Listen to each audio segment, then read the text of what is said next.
the way I respond to other tutors because I'm mum. They want me to be mum. Yeah. So I'm prepared to try my damnedest, but I might have to step down. And once our funding comes through, I might have to replace myself with another tutor. We'll see. I'm hoping not, but it's just so that they've got it for training purposes. It's not going to be used for anything else. Just so you know. I mean, I've recommended that Annette try and do as much as she can in terms of being a tutor, because parental involvement is an important part of an ABA program. She's also done so much so far. Precisely, and I'm doing it anyway. I'm doing a little bit of ABA anyway. Precisely, and that's there's kind of two aspects of it. Is one that parents are actually in the best position to make the environment a teaching environment. So reinforcing, actually giving your child an opportunity to access, learn new skills. And and obviously that's because you're here all of the time. Where the pitfall to that is that it can often be more exhausting for parents because it just doesn't stop. And also you get that same kind of thing of some children actually just need mum to be mum. So it works for some parents who can very obviously switch off and say, right, now I'm not tutor anymore, I'm mum again. But I find that parents that can't do that or find it difficult, that's where tutoring becomes an issue. And I have many parents that kind of fall into the different groups, and Lauren for me Lees they are too. You know Lauren Lees, don't you? Oh, is she not? No. It was Susie that knew her. She's a parent that I went to visit a couple of weeks ago. Who's been running a program for 2 years, and she was saying, look, I had to step down, but a lot of people are. And I mean, it's not for me to make a judgment. Attitude. I'm going to give it my damnedest, and I'm hoping it's going to work. Yeah. But I'm also aware that if it doesn't work, I'm not going to take it personally. So I'm just going to go in with a very open mind and be as flexible as I can. Yeah, definitely. And well, give it my damnedest. Really. That actually brings us quite nicely into the next part, which is what makes an ABA programme. I'll just run through these points. Intensive hours. For those of you that don't know, ABA programmes do require a number of hours. And I should just say that all of these points are based on research which is out there. Intensive hours, because it has been proven that intensive hours are beneficial, versus Dr. Lovas was the man that really pioneered that research. He proved that it was more beneficial for a child to receive 35 plus hours a week of ABA than it was for them to receive 20 or 10 hours or less than 10, because he conducted a research study that had those control groups. One control group had less than 10 hours of intervention. Sorry, she's watching your hand. Her eyes are watching all on your... And that's any minute now, she's going to pounce on you. She's going to...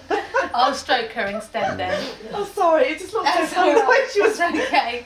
I just think it's funny that she's sitting on the chair like a queen. It looks like you're sitting on the floor and then we've let the cat have the chair and our guest has to sit on the floor. Oh, that's all right. Well, that's how it should be, isn't it? Yeah.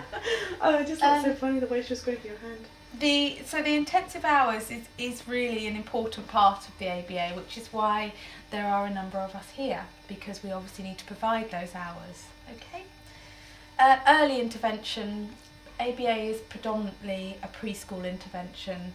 It is beginning to go into schools more and more. I mean, I have more and more clients that are now school age, but that's because there was a piece of research in the mid-90s that actually proved that it was effective for children up to 7 years of age, and that does actually win a lot of tribunals, that piece of research alone, because it's very sound research that it's beneficial to children up to 7 One of the within the parents mainstream I've been environment. speaking to who are running the programme, Jill Khalifa, I think she's the one everybody knows. She has a Her Peach child programme. is much older. I think, isn't it, he's 7 or 8, Yes, 9 or 10 or but something Peach's criteria, because we're a charity, we actually have a criteria that you have to meet. One, you have to have a diagnosis of autism, because we are not qualified to give intervention programs to children that don't suffer from autism. Okay. The other one is that because it's recognised predominantly as a preschool intervention, we can have clients that are older, but they must have started their ABA at a preschool age, Right. which Jill Khalifa's child did. Yeah. So, and even if it was with another ABA service provider, as long as the child has, and we say before 5, because obviously it varies. Some children go in the term before their 5th birthday, some a bit earlier. But And what's the earliest you've ever started? how old was he? 19 months. Wow. Because I was running the programme for the brother, and we knew.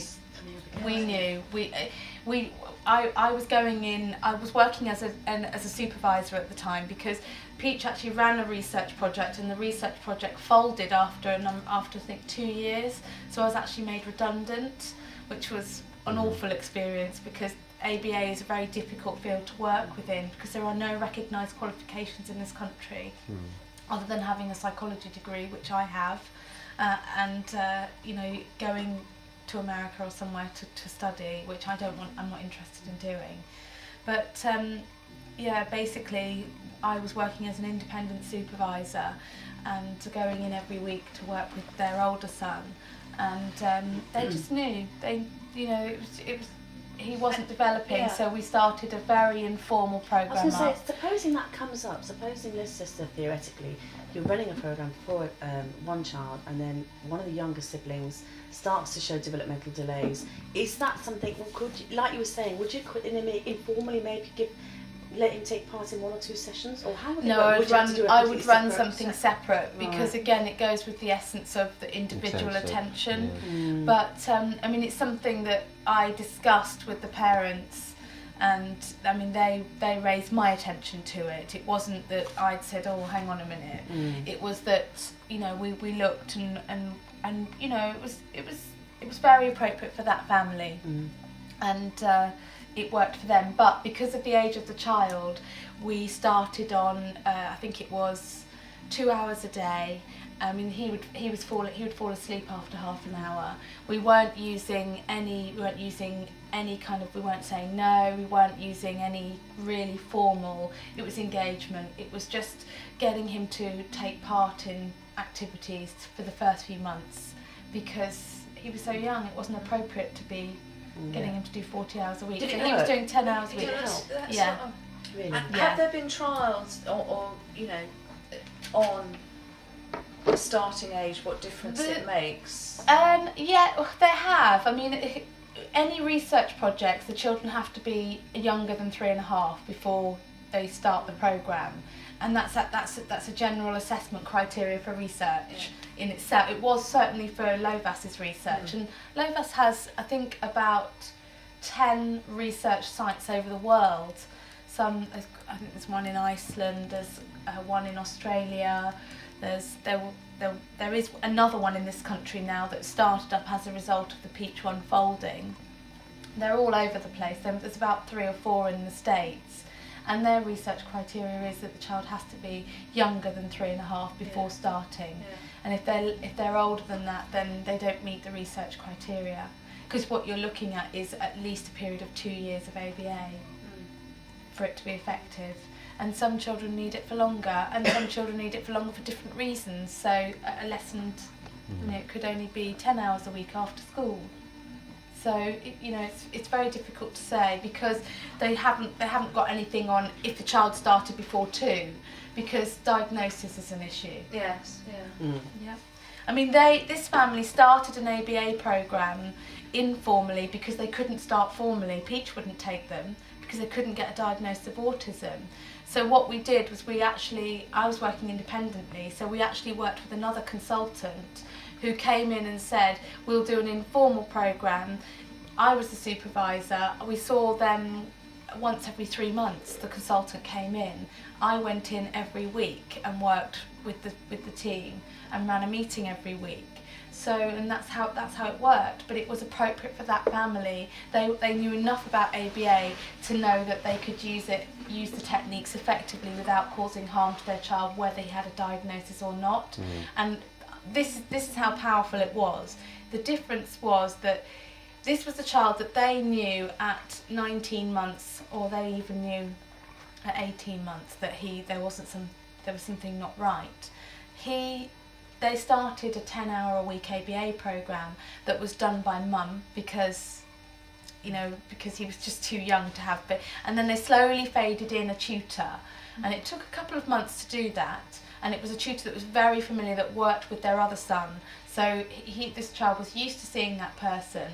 When they took the child to be diagnosed, the consultant said no, because the age that they were given for diagnosis, the child had already been on an ABA programme for a year at that point, because it was 3.5.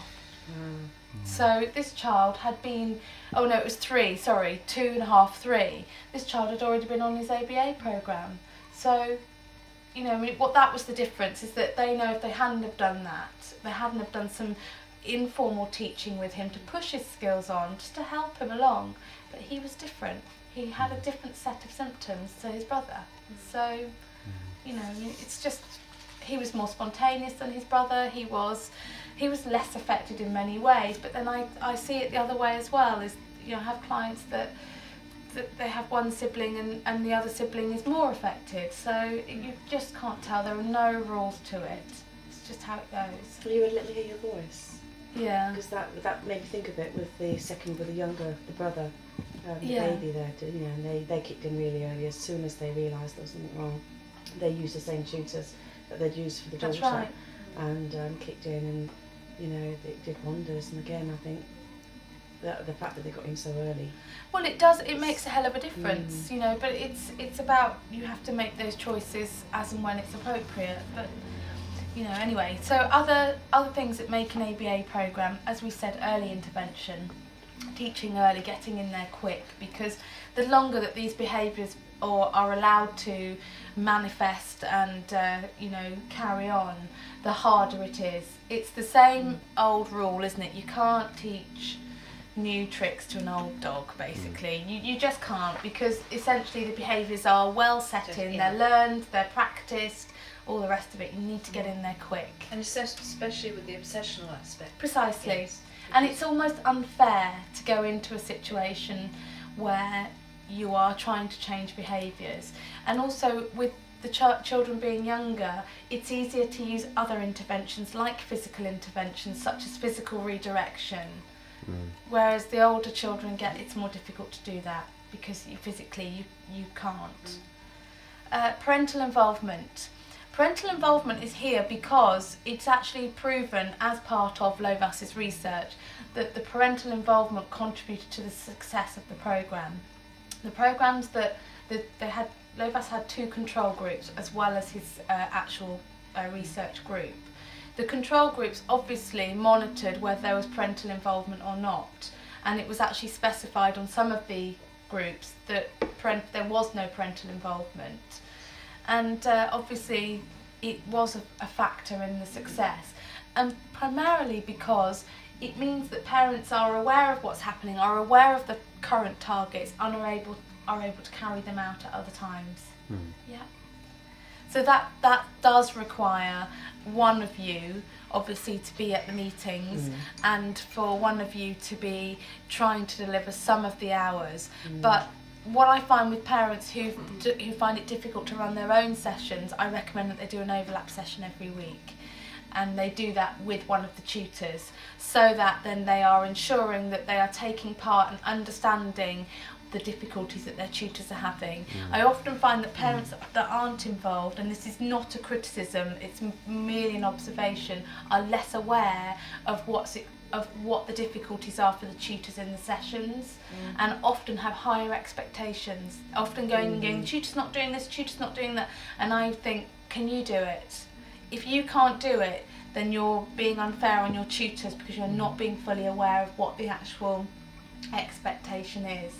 So just for you to be aware that I don't want that to happen, I want you to make sure that you feel that you've got to grips with what's happening, and that if you're not sure, that you ask, and so that you maintain control. This is a parent-led programme. I am employed by these guys to come and run this programme, not by the LEA.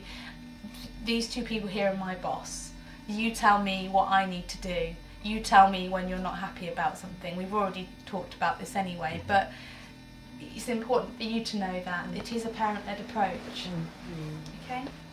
So reinforcement and motivation, that's the other areas that are quite important. We need to key into what reinforces Daniel and use that. Motivation, we need to make sure it's motivational for him, or he won't want to play. No way. He's going to come straight upstairs, just about to point it out. Yeah. He's downstairs. Oh, is he? He's just come back, so I'm just warning you when he comes back. Okay. Consistency, that's the other one. the reason we're going to have regular meetings is so that we're all consistently applying the same level of prompts, the same, the same types of reinforcement, achieving the same level of reinforcement. It's often difficult. So we need to make sure that we're all doing the same things. If we're not doing the same things, it's not going to help Daniel. Because what he will learn is that I can get away with it with one person but not with the next. Okay? Yeah. Step-by-step teaching, as we've already mentioned, about the use of kind of developmental teaching. I have a kind of little thing here to show you a bit later. I'll just It's not too good. Just give Ben out to the garden. He's already been out there. We can't lock him out in the garden. No, you know. it's okay. Hello. Oh yeah? Hiya, monster. You're all still here. We are all still here. We can probably carry on. We'll just, All right. Again, controlling and manipulating the environment. That's a really important part of ABA. If anyone were to say to me, so what's ABA then? That's what I would say. I would say it's about controlling and manipulating the environment. What we aim to do is to control the environment so that it becomes somewhere that Daniel can learn from. Okay? And that's essentially what it is. We'll set up a teaching room so that we can control it. Sorry. Hi. He's just on the stairs. He's on the stairs here. I think we'll play it by ear. If he comes up here, then it's fine, as long as it doesn't start getting too distractive, you know. And again, if you can think of anything to sort of get distracted and play with him, but do feel free to come up, make yourself a cup of tea. Don't feel that you can't come up here because we're talking. So do come on up, make yourself a cup of tea. Everything's sort of over in the kitchen there. And all right. Behaviour management, that's the other, these are all huge areas that are part of ABA, and we are going to be managing behaviours, and it's what you were saying earlier about negative and positive interventions. And managing behaviours is also managing behaviours so that he uses them appropriately, such as communication, but also stopping problematic behaviours. Not getting rid of them, replacing them, teaching replacement behaviours. Okay? Discrete trial. I'm going to go into the discrete trial in a minute, but that's actually a teaching unit that I'd like to look at and use. And basically, it looks at how we assess the behaviour and what we do before and after the behaviour. Okay, so we'll go. There's some more sheets on discrete trial in a minute, and I probably won't go into discrete trial until tomorrow. But I would just like for you to have this, so that at least you've got an idea of it, and when we come to it, because we will be using it as a teaching process, it's based on, I'm going to ask you something and I'm going to expect a response, and when you've responded I'm going to reinforce you. If you don't respond, you don't get reinforcement, essentially. Okay? Generalisation, as I'd mentioned before about teaching in the natural environment, ensuring that Daniel's able to demonstrate skills in a number of environments. It's no good him being able to do it in one way but not another. Using skills functionally, therefore teaching skills that are functional and that can be put into use. Okay? Home and community based, again, same thing. The step-by-step teaching, I have a kind of curriculum that was actually put together by another one of our case managers. But basically, it's a set of skills that I would break the teaching down into. I'm my tea, mister. Daniel, come on. Be careful. you can see the camera, can't you, Daniel? All right, you can come sit with us and get quiet. Come in. All right. We're just going to carry on and Yeah, just carry on. Sort of make yourself at home. So these are the skill areas that I tend to program under. Okay, I'll leave this for you. The reason it's like this because this presentation is actually on a PowerPoint, and because I have in some instances done it as an actual presentation. But it really should just tell you. If I just give you some examples, pre-academic skills, things like matching skills, the ability to take part in general activities, colouring worksheets, those sorts of things. Being able to set up and tidy away after an activity. These are all skills that are required for pre-academics. Being able to manipulate stimuli. Play skills, huge area. It essentially is teaching a number of play skills, so things like shared play skills, things like completion style play, independent play, it could be pretend or imaginary play. There are a number of levels of play skills. Independent skills, again, independent skills really relates to all of these areas, but independence in, say, routines, for example, independence, I would love to say, in eating, feeding himself, even if it's not ideal, but feeding himself the food that he will eat, you know, those sorts of things.